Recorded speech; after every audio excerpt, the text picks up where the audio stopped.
Hello, hello. So I'm here today with another book wall because the book wall shrinkage, it failed, you know. It lasted the longest out of everything, but, you know, it failed. Nothing gold could stay. I've got new plans in mind. Anyway, I got not as many books as my last book haul here, but I have a few. So let's get into it. First up, the second volume of Wotakoi, Love is Hard for Otaku. This is a series I decided I do want to collect the entirety of. I've read all except for the last volume, but I'll be rereading them, you know, as I collect them. It's very cute. It's a very cute series. I enjoyed a lot. The anime too is adorable. So I've got this. I've got the Target H by Chet Cunningham. This is the first book in the Penetrator series. So I have like book like 49, and so I gotta, you know, work my way up there because I've been trying to not read series out of order anymore, and I don't think it really matters for this one. But you know, I'm trying to not read series out of order anymore because I do that. So I've got this. This is, I believe, some kind of spy action thing. It's very short. Right, then I've got Don't Look Down Now by Daphne du Maurier, which is a bunch of short stories. Daphne du Maurier wrote Rebecca and My Cousin Rachel, which I believe her most famously. I've never read anything by her, but I do know that she is very, very good. Oh, short story. She wrote The Bird short story. This is modern classic fiction, is my thought here. So yeah, I've got this. I've got Neon Gods by Katie Roberts. Speaking of not reading series out of order, I have the second book of the series. I haven't read it yet, but this was a series I was going to read out of order, but now I'm not because now I do have the first book. It is this is an earlier TikTok romance, you know, like it's from when did this came out in 2021, which doesn't feel like earlier when it comes to, because that was only 2 years ago, but the way the book world moves now because of TikTok is so goddamn fast that I haven't heard people talk about Neon Gods. It feels like forever because it's all, oh, I don't know if we might be past hockey romance now, with the whole blow up with the Seattle Kraken and everything, but yeah, this is like Hades and Persephone, spicy retelling, all that fun stuff. Here's the thing, like I'm just interested, you know. I've got a bunch of these books. I don't think I've read a single one of them, but I'm vaguely interested, you know. Then I've got the second volume of Blue Lock. I read the first volume earlier this year. I really enjoyed it. I wasn't intending to get into a new sports manga, but then I did, and it was really good. So I was like, what the hell? Yeah, I'm excited to continue. I really, really like the first volume, and I have high hopes for the rest of the series. Then I've got Wonder by R.J. Palacio, which I did read when I was younger. This next, like, chunk is really, up until we get to the Mike Watson book, and then a little bit afterwards is just really like, oh yeah, Aurora teaches 5th grade now. I have Wonder by R.J. Palacio. I've also got Brown Girl Dreaming by Jacqueline Woodson, which is, you know, all sorts of awards on the front. Like this is, it's written in verse. This was a very, I remember when it came out, it really took the middle grade world by storm. When did this come out? 2017? 2014, even longer ago. But this copy's a little bit beat up, but it is, I mean, it's probably for a good reason. I've got Awkward by Svetlana Chmakova, which is a graphic novel. This is one I remember when I worked at the library, I would flip through a lot. I never read it, but I would like flip through when I was in the children's department. And it looks really cute, honestly.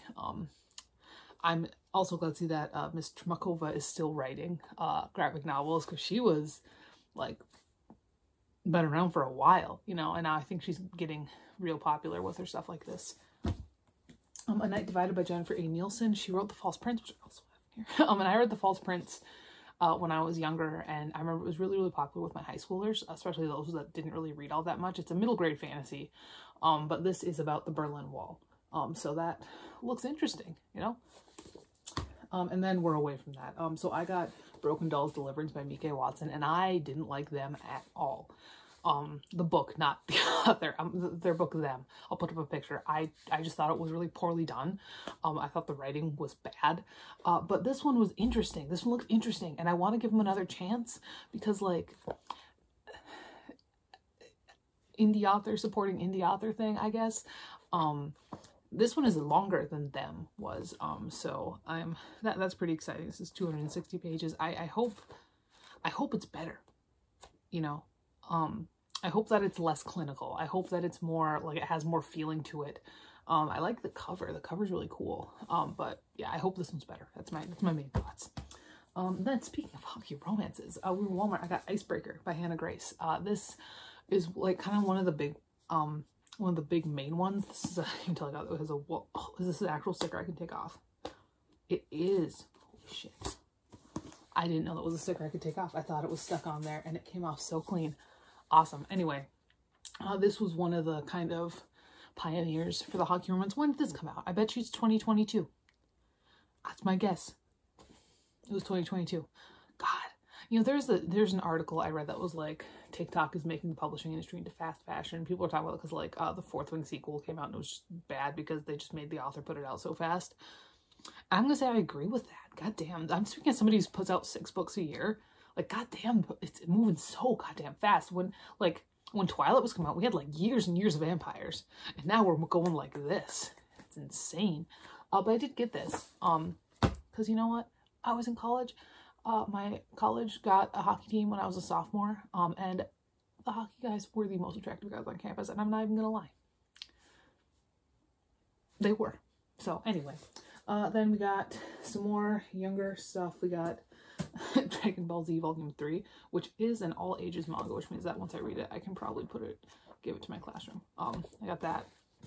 I got Restart by Gordon Corman. Gordon Corman's very, very popular. I mean, he has been for a long, long time. I remember reading Swindle when I was like in 3rd, 4th grade.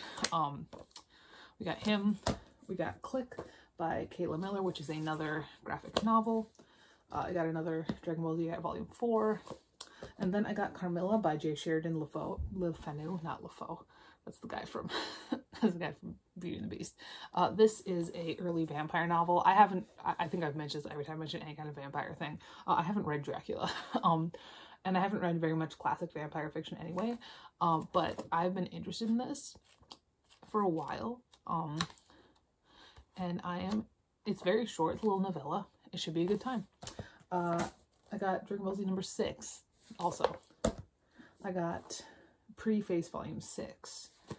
I got Pretty Face Volume 3. I got Insurgent. Because where would we be? That's another thing. Dystopians, those were around for forever when the Hunger Games coming out. Like, we had years of dystopians too. But now it's just going so fast. It's like, there's no way to really predict trends anymore. So unless you're writing books at the speed of sound, it's like you can't get in on the trends. It's not that I'm trying to get in on trends or anything. I just really just write whatever the hell I want anyway, but it's just weird, you know. The False Prince.